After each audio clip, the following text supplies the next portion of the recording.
ಹಾಗಲಕಾಯಿ ಕಹಿ ಅಂತ ದೂರ ಇಡ್ತೀರಾ?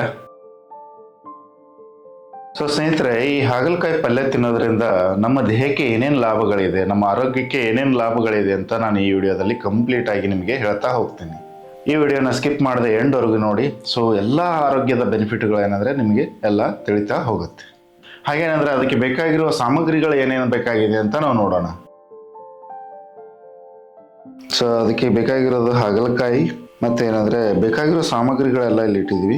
ಸೊ ಒಣಮೆಣಸಿನ್ಕಾಯಿ, ಕೊತ್ತಂಬರಿ ಬೀಜ, ಇದು ಉತ್ತರ ಕರ್ನಾಟಕದ ಭಾಷೆಯಲ್ಲಿ ನಾವು ಹವೇಜ್ ಅಂತಲೂ ಕರಿತೀವಿ. ಆಮೇಲೆ ತುರಿದಿರುವ ಏನಂದರೆ ಉಳ್ಳಾಗಡ್ಡಿ, ಮತ್ತು ಕರಿಬೇವು, ಮೆಣಸು ಮತ್ತು ಲವಂಗ, ದಾಲ್ಚಿನ್ನಿ, ತುರಿದಿರುವ ಕೊತ್ತಂಬರಿ, ಆಮೇಲೆ ರುಚಿಗೆ ಬೇಕಾದಷ್ಟು ಬೆಲ್ಲ, ಆಮೇಲೆ ಶೇಂಗಾ, ಆಮೇಲೆ ಉದ್ದಿನಬೇಳೆ, ಆಮೇಲೆ ಜೀರಿಗೆ, ಸಾಸಿವೆ, ಕಟ್ ಮಾಡ್ಕೊಂಡಿರೋ ಟೊಮ್ಯಾಟೊ, ಆಮೇಲೆ ಕಡಲೆಬೇಳೆ, ನೆನೆ ಇಟ್ಟಿರೋ ಹುಣಸೆಕಾಯಿ, ರುಚಿಗೆ ಬೇಕಾದಷ್ಟು ನಾವು ಉಪ್ಪು ಹಾಕೋಬೇಕು, ಆಮೇಲೆ ಅರಿಶಿನ.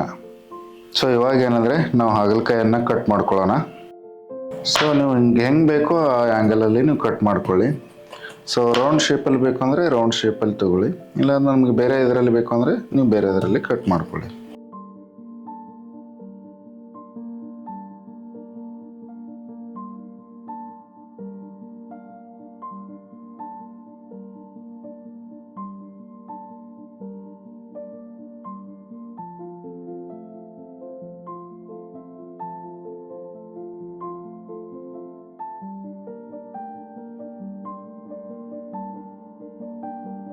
ಇವಾಗ ಏನಂದರೆ ಹಾಗಲಕಾಯಿ ಏನಂದರೆ ನೀರಲ್ಲಿ ಏನಂದರೆ ನಾವು ಕ್ಲೀನ್ ಮಾಡ್ಕೊಳ್ಳೋಣ.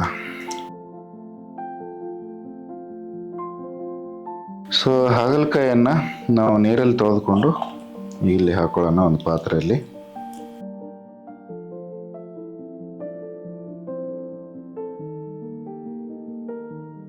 ಸೊ ಇವಾಗ ಏನಂದರೆ ನಾವು ತವಾದಲ್ಲಿ ಏನಂದರೆ ಹಾಗಲಕಾಯಿನ ಲೈಟಾಗಿ ಹುರ್ಕೊಳ್ಳೋಣ.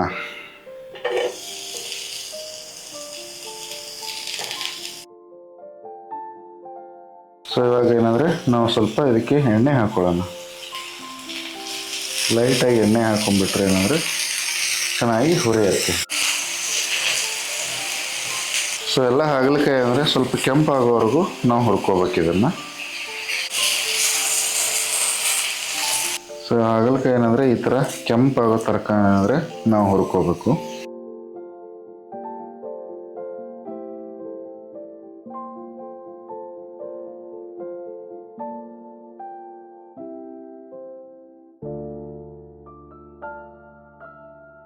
ಸೊ ಇವಾಗ ಏನಂದರೆ ಮಸಾಲ ಪದಾರ್ಥಗಳನ್ನೆಲ್ಲ ನಾವು ಹುರ್ಕೊಳ್ಳೋಣ.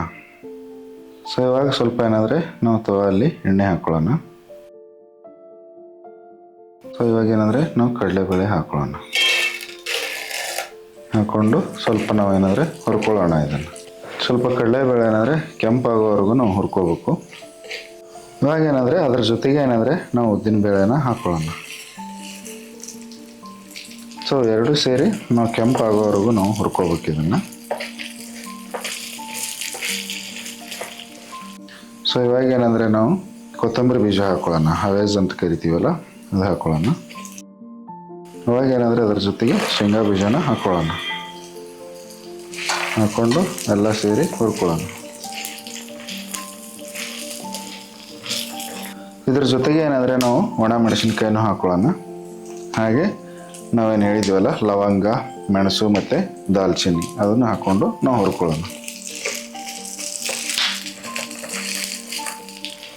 ಸೊ ಎಲ್ಲ ಏನಂದರೆ ಕೆಂಪಾಗೋವರೆಗೂ ನಾವು ಹುರ್ಕೋಬೇಕು.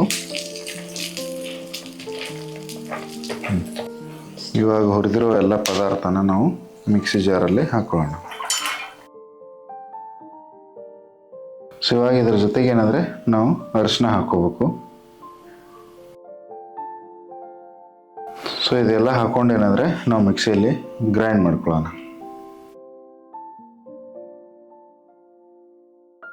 ಸೊ ಇವಾಗ ಎಲ್ಲ ಪದಾರ್ಥ ಏನಂದರೆ ಗ್ರೈಂಡ್ ಆಗಿದೆ. ಸೊ ಇವಾಗ ಏನಂದರೆ ನಾವು ಇದಕ್ಕೆ ಪಾತ್ರೆಯಲ್ಲಿ ನಾವು ಎಣ್ಣೆ ಹಾಕ್ಕೊಳ್ಳೋಣ. ಸೊ ಇವಾಗ ಏನಂದರೆ ನಾವು ಇದಕ್ಕೆ ಒಂದು 1/2 ಸ್ಪೂನ್ ಜೀರಿಗೆ ಹಾಕ್ಕೊಳ್ಳೋಣ. ಆಮೇಲೆ ಒಂದು 1/2 ಸ್ಪೂನ್ ಸಾಸಿವೆ ಹಾಕ್ಕೊಳ್ಳೋಣ. ಸೊ ಆಮೇಲೆ ಕರಿಬೇವು ಹಾಕ್ಕೊಳ್ಳೋಣ. ಹಾಕೊಂಡ್ಬಿಟ್ಟು ಈರುಳ್ಳಿಯನ್ನು ಹಾಕೊಳ್ಳೋಣ ನಾವು.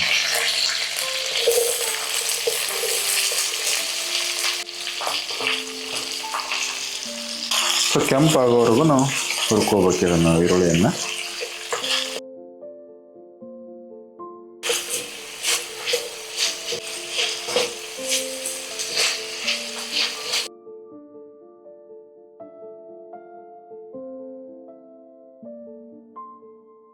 ಸೊ ಇದನ್ನೆಲ್ಲ ಕೆಂಪಾಗೋವರೆಗೂ ಲೋ ಫ್ಲೇಮಲ್ಲಿ ನಾವು ಹುರ್ಕೋಬೇಕು. ಗ್ಯಾಸ್ ಏನಾದರೆ ತುಂಬ ಫಾಸ್ಟಾಗಿ ಇಡಬಾರ್ದು. ಫಾಸ್ಟಾಗಿಟ್ಟರೆ ಟೇಸ್ಟ್ ಚೆನ್ನಾಗಿ ಬರೋಲ್ಲ. ಸೊ ಇವಾಗ ಹುರಿದಿರೋ ಹಾಗಲಕಾಯಿನ ಹಾಕೊಳ್ಳೋಣ.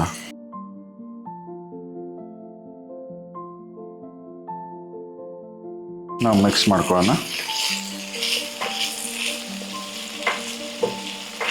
ಸೊ ಇದು ಲೋ ಫ್ಲೇಮಲ್ಲಿ ಎಲ್ಲನೂ ಒಂದು 5 ನಿಮಿಷ ನಾವು ಹುರ್ಕೋಬೇಕು. ಅದನ್ನು ಎಲ್ಲ ಕೆಂಪಾಗಿ ನುಣ್ಣಗಾಗಿ ಮಿಕ್ಸ್ ಆಗ್ಬೇಕು ಅದನ್ನು. ಸೊ ನೆನೆ ಇಟ್ಟಿರೋ ಹುಣಸೆಕಾಯಿ ಏನಿರುತ್ತಲ್ಲ, ಸೊ ಅದನ್ನೆಲ್ಲ ನಾವು ಸ್ವಲ್ಪ ಫುಲ್ ಹಿಂಡ್ಕೊಳ್ಳೋಣ. ಅದನ್ನು ಸ್ವಲ್ಪ ಪ್ರೆಸ್ ಮಾಡೋಣ ಅದನ್ನು. ಸೊ ಅದ್ರದ್ದೆಲ್ಲ ರಸ ಬಿಡುತ್ತೆ ಅದು. ಸೊ ಅದನ್ನೆಲ್ಲ ಪ್ರೆಸ್ ಮಾಡಿ ನಾವು ರಸ ತಕ್ಕೋಬೇಕು. ಸೊ ಇದೆಲ್ಲ ವೇಸ್ಟ್ ಏನಿರುತ್ತಲ್ಲ, ವೇಸ್ಟನ್ನು ನಾವು ತಕ್ಕೋಬಿಡ್ಬೇಕು. ಇದರಲ್ಲಿ ನಾವು ಕೆಂಪಾಗಿ ಹುರಿದಿರೋ ಈ ಹಾಗಲಕಾಯಿ ಎಲ್ಲ ಏನಿರುತ್ತಲ್ಲ, ಸೊ ಕೆಂಪಾಗಿ ಹುರಿದಾದ್ಮೇಲೆ ಈ ಹುಣಸೆಕಾಯಿ ರಸನ ಹಾಕೋಬೇಕು.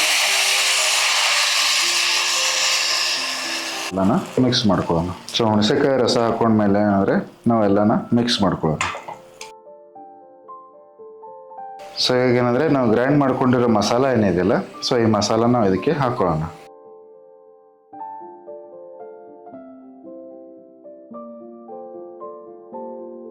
ಸೊ ಮಸಾಲಾನ ಹಾಕೊಂಡ್ಮೇಲೆ ನಾವೆಲ್ಲ ಚೆನ್ನಾಗಿ ಮಿಕ್ಸ್ ಮಾಡ್ಕೊಳ್ಳೋಣ. ಸೊ ಚೆನ್ನಾಗಿ ಎಲ್ಲ ಮಿಕ್ಸ್ ಆಗಬೇಕು ಮಸಾಲಾನ. ಸೊ ಆ ಥರ ಇದು ಲೋ ಫ್ಲೇಮಲ್ಲೇ ನಾವು ಇಟ್ಕೋಬೇಕು ಗ್ಯಾಸು. ಲೋ ಫ್ಲೇಮಲ್ಲಿದ್ದರೆ ಚೆನ್ನಾಗಿ ಟೇಸ್ಟ್ ಬರುತ್ತೆ ಯಾವಾಗಲೂ. ಸೊ ಇವಾಗ ಇದಕ್ಕೆ 1 ಗ್ಲಾಸು ನಾವು ನೀರನ್ನು ಹಾಕೊಳ್ಳೋಣ. ಗ್ರೇವಿ ಯಾವ ಥರ ಬೇಕೋ ಆ ಥರ ಮಾಡಿ. ಸೊ ಗಟ್ಟಿಯಾಗಿದ್ದರೆ ಕಡಿಮೆ ನೀರು ಹಾಕಿ, ಸ್ವಲ್ಪ ನಿಮಗೆ ತಿಳಿಯಾಗಿರೋ ಗ್ರೇವಿ ಬೇಕಂದರೆ ಸ್ವಲ್ಪ ಜಾಸ್ತಿ ನೀರು ಇಟ್ಕೊಳ್ಳಿ. ಸೊ ಇವಾಗ ನಾವು ಇದಕ್ಕೆ ಬೆಲ್ಲನ ಹಾಕೊಳ್ಳೋಣ.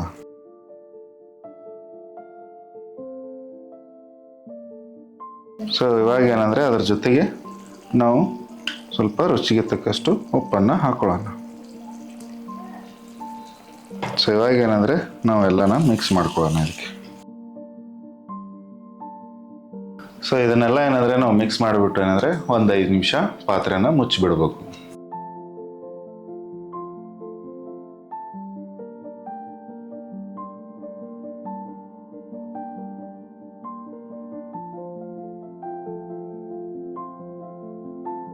ಸೊ ಇದ್ರ ಮೇಲೆ ಮುಚ್ಕೊಂಡ್ಬಿಟ್ಟು ಒಂದು 5 ನಿಮಿಷ ನಾವು ಬಿಡೋಣ.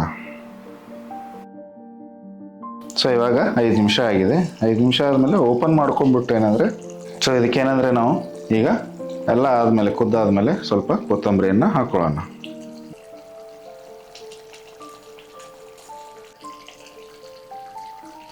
ಸೊ ಕೊತ್ತಂಬರಿ ಹಾಕಿದ್ಮೇಲೆ ನಾವು ಅದನ್ನೆಲ್ಲ ನೀಟಾಗಿ ನಾವು ಮಿಕ್ಸ್ ಮಾಡ್ಕೊಳ್ಳೋಣ.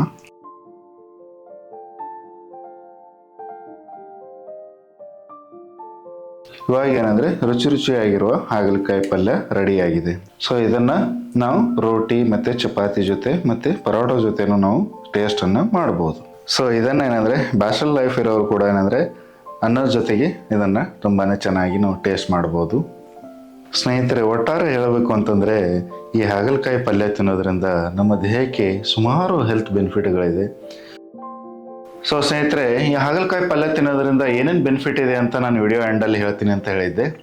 ಸೊ ಈ ಹಾಗಲಕಾಯಿ ಪಲ್ಯ ತಿನ್ನೋದ್ರಿಂದ ನಮಗೆ ದೇಹಕ್ಕೆ ಬೇಕಾಗಿರೋ ವಿಟಮಿನ್ಸ್ ಮತ್ತು ಖನಿಜಾಂಶಗಳನ್ನು ನಮಗೆ ಸಿಗುತ್ತೆ. ಸೊ ಎರಡನೇದಾಗಿ ಏನಂತಂದರೆ, ಇದು ತಿನ್ನೋದ್ರಿಂದ ನಮಗೆ ದೇಹಕ್ಕೆ ರೋಗ ನಿರೋಧಕ ಶಕ್ತಿಯನ್ನು ಜಾಸ್ತಿ ಮಾಡಿಸ್ಬೋದು. ಮೂರನೇದಾಗಿ ನಮ್ಮ ಜೀರ್ಣಕ್ರಿಯೆ ಜಾಸ್ತಿ ಸುಧಾರಿಸ್ಬೋದು. ಸೊ ಜಾಸ್ತಿ ನಮಗೆ ಗ್ಯಾಸ್ಟ್ರಿಕ್ ಎಲ್ಲ ಆಗೋದಿಲ್ಲ. ಇದರಲ್ಲಿ ಫೈಬರ್ ಅಂಶ ಇರೋದ್ರಿಂದ ನಮ್ಗೇನಾದರೆ ಜಾಸ್ತಿ ಊಟ ಮಾಡಿದಿರೋ ಥರ ಫೀಲ್ ಆಗುತ್ತೆ. ಸೊ ಇದು ಓವರಾಲ್ ಆಗಿ ಏನು ಹೇಳ್ಬೇಕು ಅಂತಂದರೆ, ಹಾಗಲಕಾಯಿ ಪಲ್ಯ ನಾವು ವಾರಕ್ಕೆ 1-2 ಬಾರಿ ನಾವು ಸೇವನೆ ಮಾಡೋದ್ರಿಂದ ನಮ್ಮ ದೇಹಕ್ಕೆ ಬೇಕಾಗಿರೋ ಎಲ್ಲ ಪೋಷಕಾಂಶಗಳು ನಮಗೆ ಸಿಗುತ್ತೆ. ಆಮೇಲೆ ನಾವು ಆರೋಗ್ಯವಾಗಿ ನಾವು ಜೀವನ ಮಾಡ್ಬೋದು.